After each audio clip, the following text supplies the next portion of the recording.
Founder Space, Startup Supercharged. I'm Captain Hawk, CEO of Founder Space, the leading global startup accelerator. I'm also author of the award-winning books, Make Elephants Fly, Surviving a Startup, and The 5 Forces.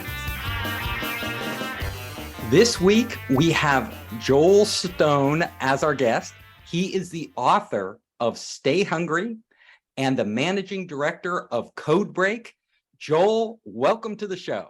Thank you so much for having me. Pleased to be here. It's great to have you. I want to dive deep with you on your book, Stay Hungry. Sure. So tell us a little about your book, how you came up with the idea, kind of the big change that you're trying to make with this book. Sure. So we had this little problem called the global pandemic, and had a bit of time on my hands. So myself and my business partner decided to write a book that any entrepreneur, any business owner can pick up. And if they've ever felt like marketing might be witchcraft and wizardry, they can take our book and from chapter 1 through 10, really practical, easy to implement advice that will work for anybody. Great. Now tell us, I'm an entrepreneur, work with hundreds of entrepreneurs out there. We're all having trouble marketing. We all know we could do a better job. But a lot of the entrepreneurs I work with are early stage. They don't have a lot of capital. So they want to market, but they're not yet, they haven't pulled in the millions and millions or billions of dollars in funding. They're at the earlier stage. What is some advice you could give them? So dial in on the things you're really good at. So I know when I was a startup business, I know some of the startup entrepreneurs that we work with now, early stage businesses, the temptation is to try and do a bit of everything. I must post on LinkedIn every day. I must post on Facebook every day. I must do an Instagram every day. I need to get on TikTok. And what happens is you end up being a really kind of busy fool. And what my number one piece of advice would focus on something that you feel passionate about and that you're good at. So let's say it's Instagram, and decide there and then, right, I'm going to post a piece of content to Instagram every day that aligns with the vision of my business. So it might be on a Monday, you post an Instagram post that talks about how, as a owner of your business, you prepare for the week. Then Tuesday, you would post about a project that you're involved in. Wednesday, you'd post some social proof on a case study of something that you've done in the past. Thursday, you would do something about one of the members of your team.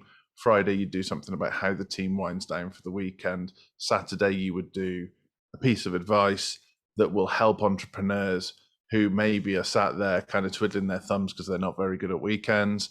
And then Sunday, you would do something that prepares you for the week, and repeat, rinse and repeat, rinse and repeat, and always leave a call to action in that post that basically says, look, if you'd like to know more, DM me and we can talk about it. Be that specific. Don't just try and do every platform or try and do every email funnel or try and do every advertising campaign, because you can't afford the time or the money yet. Yes. And I found myself in the same boat, and I know most entrepreneurs do. It's overwhelming. There are so many platforms, and each of these platforms is different. How people use them is different. The type of content that goes viral and gets shared is different. The type of, how the productions you do and the quality of the productions are different. So I think that's really good advice, is just focus on one and make it a super success rather than spreading yourself out and having all these, not very successful social media channels, which most people do, that don't get any real traction. The other thing you mentioned that I like is you walked us through an example of a person's week. Now, a big challenge I think entrepreneurs have is, sharing stuff about ourselves. Some people are really good at it. And some people can find something. They're like natural storytellers, natural entertainers. They can find something every day and make it sound really interesting and informative and something that somebody will want to read. Other people, honestly, are a little boring. Like they are good at their business, like they know their business, but they just aren't that naturally entertaining person. What does somebody like that do? So that's really interesting, because I definitely have felt like that person in the past. And there's two parts to that. One, you've probably built your image, your business in your image, and not realized you've done it. And two, you're never as boring as you think you are. So what's boring to you, like the fact that you get up at 5 o'clock to get all of your personal life out of the way so you can concentrate on running your business, is absolutely fascinating to your customer base. Or the fact that you go swimming at every lunchtime so that you've got the mental capacity to get on with the day for the rest of the day because you work long hours, is really interesting to people. And it's kind of getting, you've got some people whose ego maybe tells them that they're really interesting and they should share every piece of food they eat with their entire audience. And then you've got some people whose ego does the opposite and bullies them and says, look, you're not interesting, you're boring. Well, you're not. It doesn't matter what business you're in, you've got something to share. And the other thing that comes from this is that sometimes people are scared to let people see behind the curtain, but that's exactly what they need to see to buy from you. So it's that kind of like, this is what a day in the life of me as the CEO of this company looks like. And therefore you're more relatable. There's more know, like, and trust, and they're more likely to buy from you. So you want people to, you're recommending that as an entrepreneur, a CEO of my business, people want to know me as a person. And if they connect with me as a person, they're much more likely to engage with my business. So you're talking about social media as really sharing who I am, like what's going on in my head, what's going on in my life.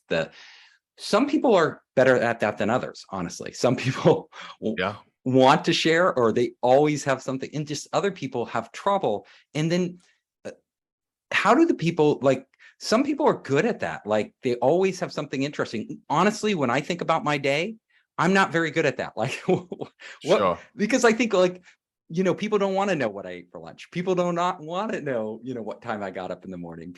I automatically think that, but you're telling me people do want to know that?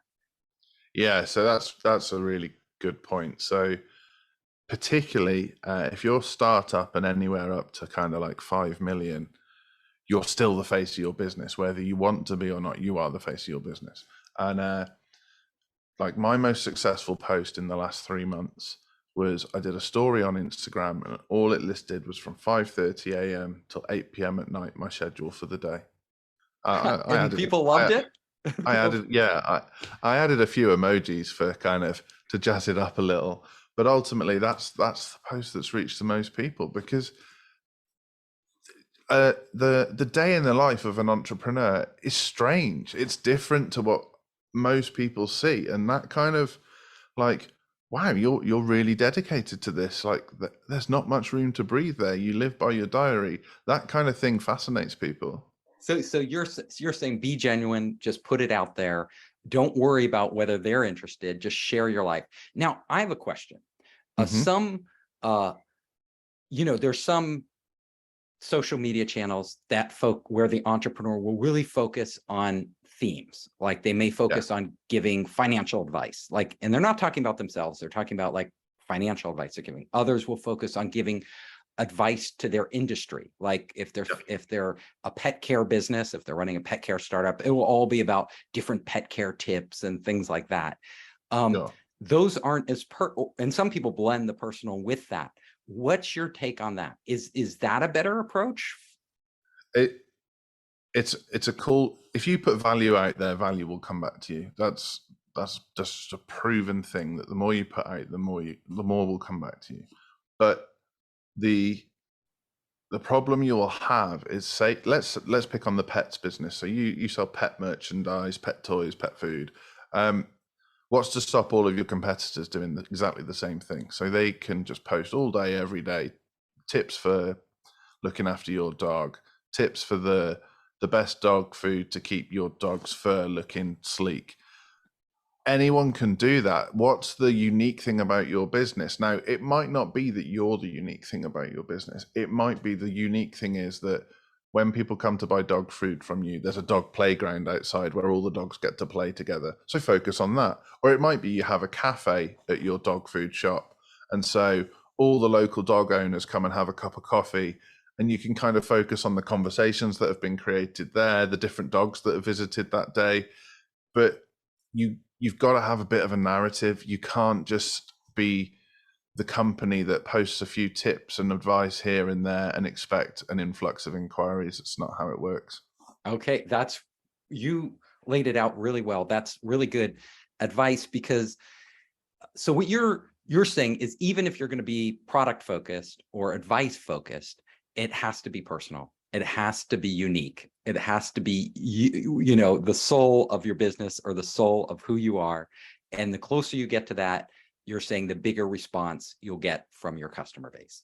I think so. I think if you are not confident about bringing your personality forward, that people will sense that, and that will hold your business back. And what happens is then when you get into things like the sales process, people kind of question your authenticity, when it's not a lack of authenticity, it's a lack of confidence, but they can't tell the difference, and then you lose the sale. Yeah, I totally get it. And you have a dead Instagram account, or a dead, Yeah, exactly. nobody's responding to your tweets, which doesn't look good. Let me ask you another question. So there's some people, let's face it, who just will never be great at social media. Should they just not do it and focus on other things? There's an argument for that, for sure. It's not the only way to build a business, particularly at startup stage. So many businesses do really well from word of mouth and referrals at that stage. Maybe they've dropped out of industry to start up, and for the first 18 months, they should focus on all the phone numbers that they've got in their phone book and calling them, asking them Yeah, who do and they startup need. founders are super busy, right? So some of them just don't have time for social media, or don't want to make the time. They'd rather focus in different ways. Let me talk, and stay hungry. What other key pieces of advice do you give entrepreneurs? So we got the social media one. Give us another. So a massive one is niche. The very first chapter is all about your target audience, and the biggest mistake I see startup businesses and fast growing businesses make is they try to be everything to everyone. They rightly feel passionate about their business and close to their business, and so they think other people should feel as passionate about it as they do, and they forget to focus on who will benefit the most. Normally born out of fear that if they're too focused, they'll miss out on sales. And it's simply not true. I met a guy very recently, and his business is cleaning services for dentists. So all they focus on is cleaning dental surgeries. And obviously there's a level of cleanliness a dental practice has to have. But that's a tight niche. But it's great because this messaging is so clear. His business grows so well. Yeah, and if you're a dentist and you look at, and that's all they do, you trust them. Yeah, implicitly. You're like, okay, they know how to clean a dentist office. I could get a cheaper service, but they might not know what the heck they're doing.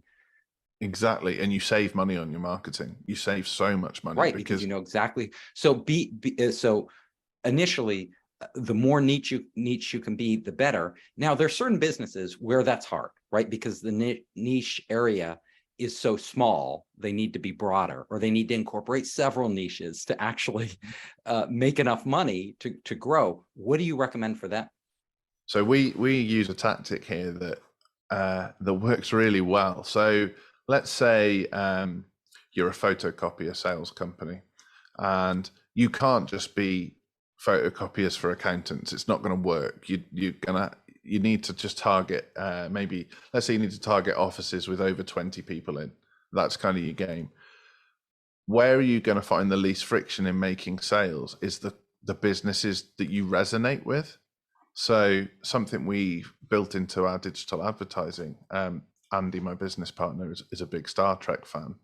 So when we're building our target audiences up, it will be, for the photocopier business, it would be must have at least 20 staff, must be operating at a certain level of turnover, must be within this radius because that's where we can deliver, and also must like Star Trek.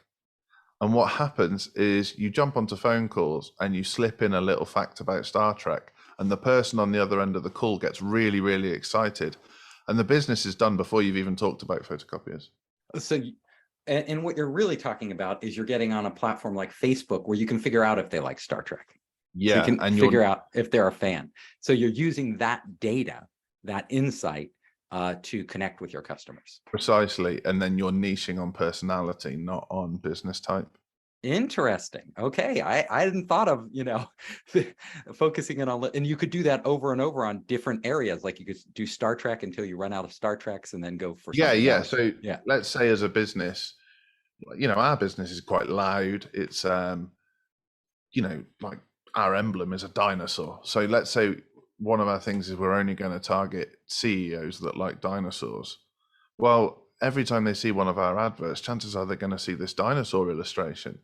It's going to click. It's going to make sense. But if I was to say, I only want to work with CEOs in businesses between 1.2 and 1.5 million, and they need to be within a 20-mile radius of here, I'm probably going way too narrow.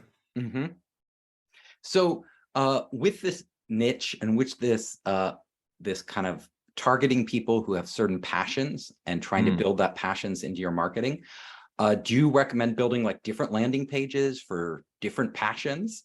So when you're targeting customers with different passions, or Yeah, exactly that. Exactly. So you might have on the front end, your advertising would be different. So the visuals you use, the wording you use, you might not be so on the nose that you say like, I don't even know much about Star Trek. It was a terrible example to use, but like, I don't know. Have you been on the latest Starship Enterprise? Blah, blah, blah. You wouldn't be that kind of on the nose with it, but you might just sort of hint at some interesting sci-fi, and some of the visuals you use might be a little bit more sci-fi, and then the landing page they land on kind of hammers it home a little bit more, and then by the time you have the conversation, you're kind of not talking about photocopiers anymore. Okay, let's move on to number 3 piece of advice. So is there a third thing our entrepreneurs can take away that they can use in terms of marketing? Yeah, and it's understanding the lifetime value of a customer. So many startup businesses haven't done their research in terms of knowing, one, what a transaction is worth to them, and then 2, how many transactions that customer will make over a lifetime with them.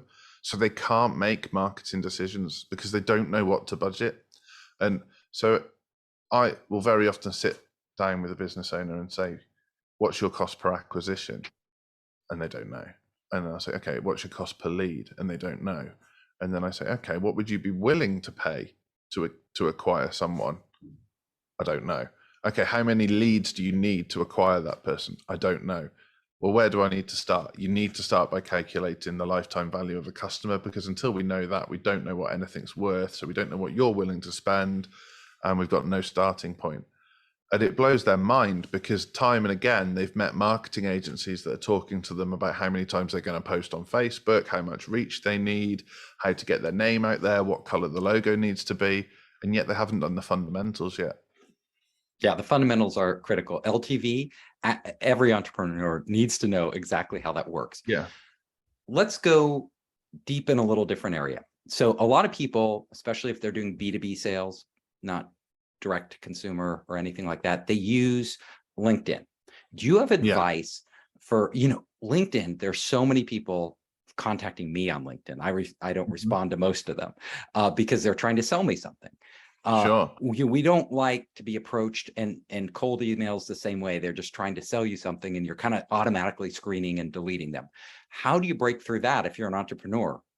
Yeah. So weirdly, I've just done a podcast about this very subject. So 20 years ago, everybody had to leave their phone off the hook if they had a landline, because they were getting so many cold calls. And LinkedIn has become that playground. It's like, I'm scared to look at my LinkedIn inbox because somebody's going to offer me a mortgage. And that's kind of where we're at. And that's a lot of noise to cut through, particularly for B2B businesses that kind of think LinkedIn is the place to be. And LinkedIn, for some reason, has also become the place where everybody hangs out their dirty washing. It's like it's a tricky playground at the moment, and you just can't do that to people. I completely respect that you should be actively looking for people to connect with on LinkedIn. That is a cool tactic. But you shouldn't be trying to sell them in the first message. You need to connect as humans first. You need to kind of say, like, I saw your profile, your last post about washing machines was really insightful. Thank you for putting this content out there. I got a lot of value from it. And then just engage, and over Now, time build those relationships. but do people feel sort of deceived when you say you like their post, or you say something about their background that you figured out from their profile, and then you segue into selling them something? Do they feel like, So they just wanted to sell me something? yeah, It's yeah. all So BS, that first yeah, part. sure. Don't say it if you don't mean it. That's number one. Do not say things that you don't mean, because you will get found out. And number two, don't segue too early. So give them a chance to get a feel for what you're about first. You know, once you've connected with someone, if they've accepted your connection request and read your message, they'll probably go look at your profile. So make sure there's something valuable on your profile. The post pinned to the top, maybe that's a short video outlining your services and some social proof. But there's an element of patience that a lot of businesses forget. And so a lot of coaches out there now, a lot of marketing companies out there now are saying, look, spark up a conversation, segue to sale. And I simply don't think that's true. I think I don't either, because people are too savvy now. They're just, yeah, and we get bombarded, right? We know everybody's trying to find a way in to get our attention. And then we feel like, they're manipulating us, gaslighting us if they switch to sales. Even if they switch to sales after going back and forth a few times, I'd still feel, like, oh, they just wanted to sell me. And that's a negative feeling. Yeah. So something we use is powerful questions. And this is it is a tactic, but you should only use it from a place of kind of love, really. So if somebody has posted about washing machines, like I said, I don't know why I use that example, but let's say that they run a washing machine repair company, and they've posted about washing machines, and you've genuinely interested in whatever they said. A question you might ask would be, what would be the number one thing that would help you get this message out to more people? So as a marketing company, I could ask that question, and you'd be amazed what people answer when you ask that question. And then just be honest, say, I'd love to help you out with that with some time, but I just don't want to give you the hard sell in LinkedIn DMs, because I'm sure you've got 100 other people trying to do that. And they relax. Yeah, I think in some ways being upfront about what you do, there's different philosophies. Like, some of what I want to do is, if I'm connecting with somebody on LinkedIn that I really want to get through to, is almost just be upfront. This is why I contacted you, specific, be specific and upfront. Like, I specifically wanted to reach out to you for this reason. Yeah. And I think that's, to use an analogy, that's arranging the date, but don't try and go in for the kiss. So let's go to other ways that you can, like, for a B2B customer, what are other channels? Like, LinkedIn is becoming very spammy, as you said. People already, email is like super spammy. We get bombarded all the time. Is there a channel that actually works better than these? So strange, if we're talking digital, strangely, TikTok is really powerful right now. Really? I don't use TikTok much. Yeah, and like me neither, which is strange. But everyone is starting to use it, and the audience is starting to mature. And I think the opportunity to grab attention there is huge compared to other platforms. So your reach is massive. You can get in front of very specific people quite easily. It's inexpensive. So that's the difference. Easier to reach out to people because they're not being spammed so much on TikTok, and it's precisely. It's the video content, their algorithm really helps. Yeah. So my friend just the other weekend was showing me about TikTok videos for business. And I thought most TikTok videos before that were just kind of, viral fluff, whatever, kids doing dances. Kids doing stupid things. Right. So I was like, why am I on that platform? I'm a business person. But he was showing me all these amazing videos for TikTok. So yeah, we are seeing that trend right now where people, and the content was really good. I was surprised. And it's really engaging because people are getting really smart at creating content. Yeah, and some of that takes time and production to produce, like to actually produce, like the content you were showing me. I mean, they spent time on it. It wasn't just something they cranked out.